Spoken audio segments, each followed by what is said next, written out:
তাহলে যে ময়দানে একজন ইমানদারের ভোটের দাম এক, একজন কাফের মুশরিক তার ভোটের দাম এক, ওই বাজারে আপনি ভোটে দাঁড়াইছেন, আপনার কোনো বিবেক আছে? মসজিদের ইমাম, 5 ওয়াক্ত নামাজি এবং তাকওয়াবান, আর একজন বেনামাজি বাটপার, তারও ভোটের দাম যা, মসজিদের ইমাম সাহেবের ভোটেরও দাম তা। পীর সাহেবের আম্মা এমন পরহেজগার, সূর্যের আলোটা পর্যন্ত তার শরীরে পড়ে না, হাত মোজা পা মোজা নেকাব হেজাব সব পইরা ঢাইকা রাখে। সেই মহিলার ভোটের দাম আর একটা বেশ্যা মহিলার ভোটের দাম সমান। আপনার কোনো বিবেক আছে? মাথায় ঘিলু আছে? অথচ আপনি এমন অথর্ব আলেম, এমন কিবর এবং অহংকার আপনার ভিতরে, আপনার সাথে যখন দিনের কথা বলতে যাওয়া হয় এই সময় আপনার ইলম সার্টিফিকেট উতলে ওঠে। ভোটের বাজারে কিন্তু বেশ্যার দাম আর আপনার মায়ের ভোটের দাম এক, কিন্তু আপনার সাথে যখন দিনের কথা বলতে গেছি তখন আপনি আমার জিজ্ঞাসা করেন আপনি কোন মাদ্রাসা থেকে ভাড়ে গেছেন। আমার ছাত্রের সাথে তুমি বসার যোগ্যতা রাখো না, তুমি আমার সাথে কথা বলতে আসছো।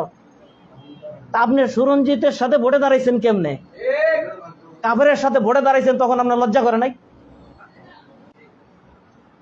আপনি বলেন যে আমি এটা হিকমত হিসেবে গ্রহণ করছি।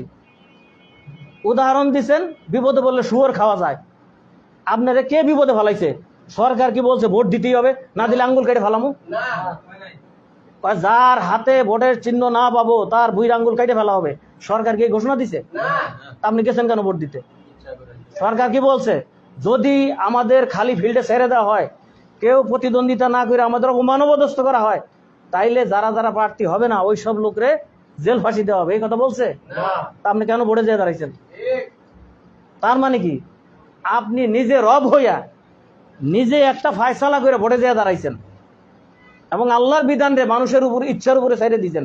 আপনি আল্লাহর সাথে চরম জুলুম করছেন। তাহলে যারা আলেম হইয়া আল্লাহর বিধানকে জনগণের ইচ্ছার উপর ছাইরা দেয়, মর্জির উপরে ছাইরা দেয়, যে জনগণ চাইলে দেশে ইসলাম চলবে, জনগণ না চাইলে চলবে না, তারা আলেম হইতে পারে না।